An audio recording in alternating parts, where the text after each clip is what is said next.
नमस्कार and I welcome you to world affairs. मैं हूं प्रशांत धवन।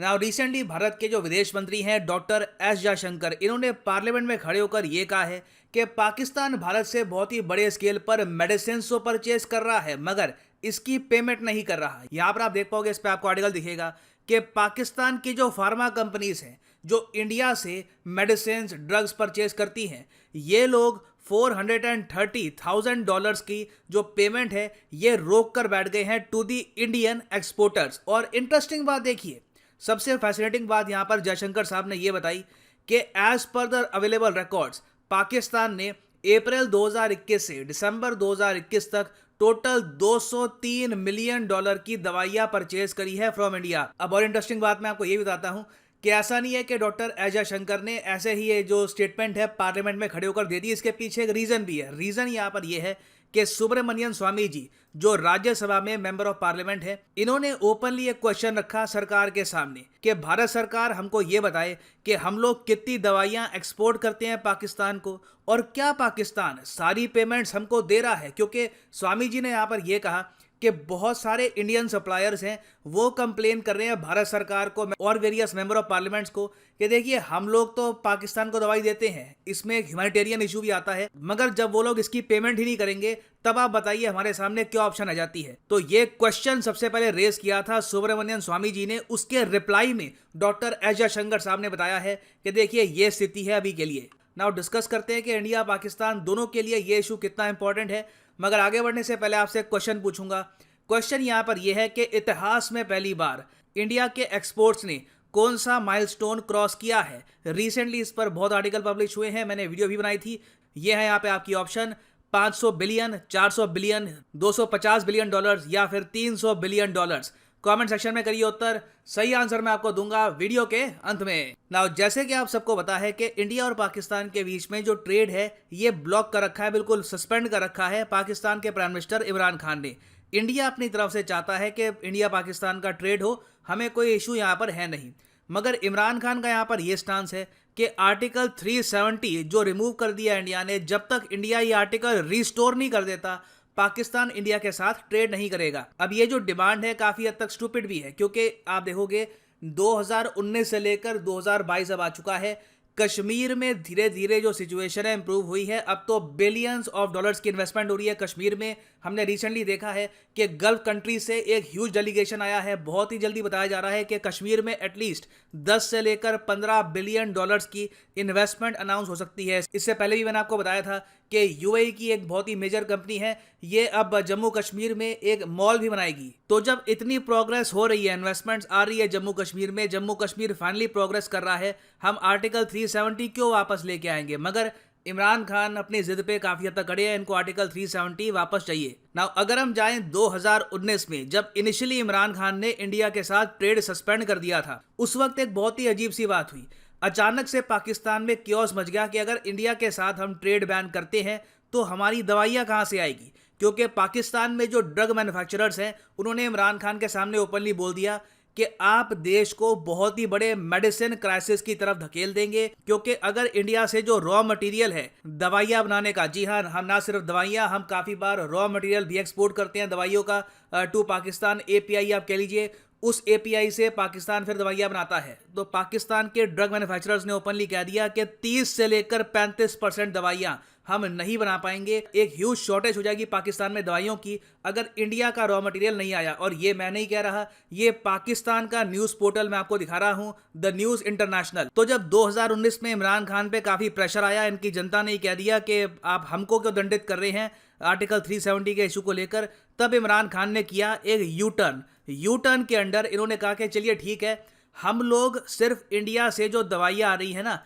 इस पर जो बैन लगा है ये लिफ्ट कर देंगे, बाकी और कुछ इंडिया से कुछ नहीं आएगा, बस दवाइयाँ आएंगी। और तब से लेकर अब तक हम देख रहे हैं 2019, 20, 21, अब 22 चल रहा है, 3 साल से ऊपर हो चुके हैं, आप इमेजिन कर सकते हैं।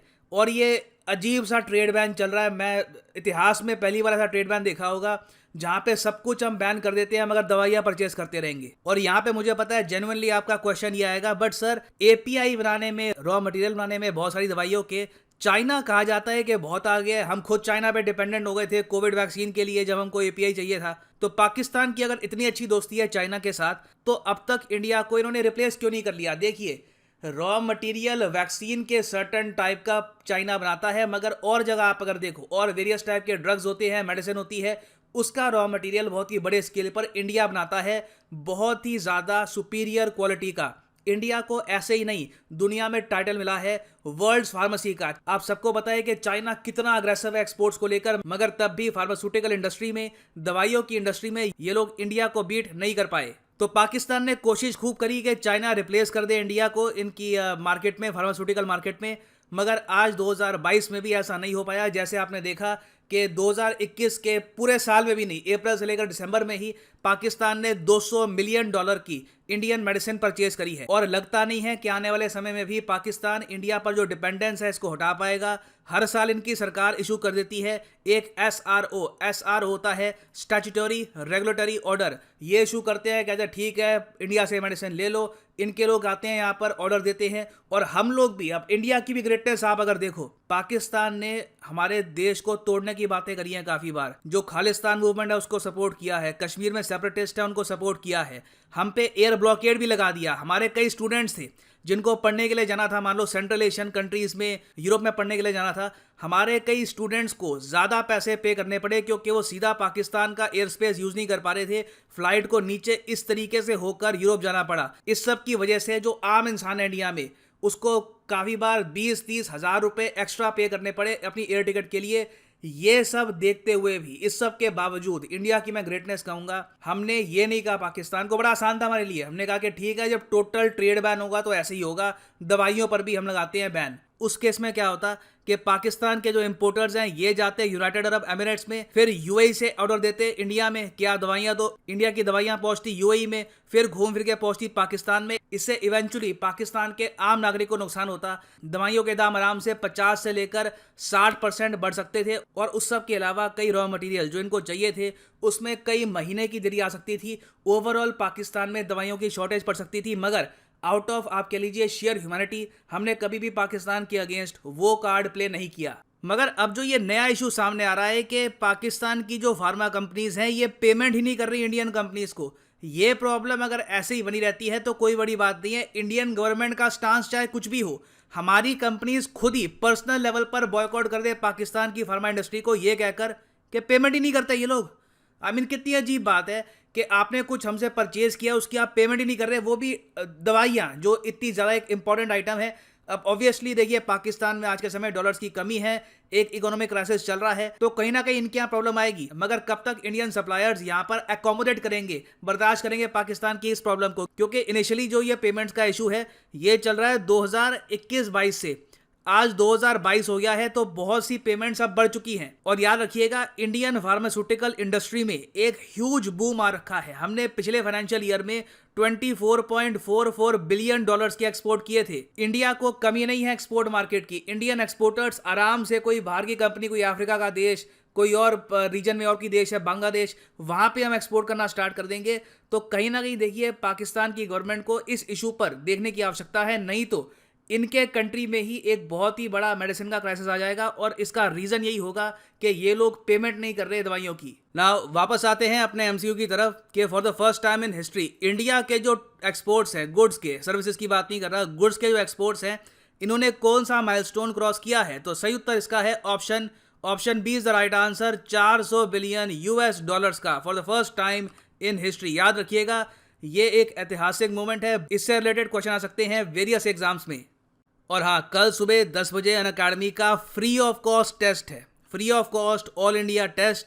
यहाँ पे आपको बस पार्टिसिपेट करना है, रैंक आए ना आए, रैंक 1 आए, रैंक 1000 आए, डज नॉट मैटर। आपने अगर यहाँ पे पार्टिसिपेट कर लिया तो पॉसिबिलिटी है कि आपका नाम आ सकता है 500 लकी विनर्स की लिस्ट में, और आप जीत सकते हैं Amazon गिफ्ट वाउचर। सिंपली जाओ यहाँ पर कमेंट सेक्शन में, लिंक आपको यहाँ पर मिल जाएगा, इस लिंक पे क्लिक करो, ये पेज फिर आपके सामने खुल जाएगा।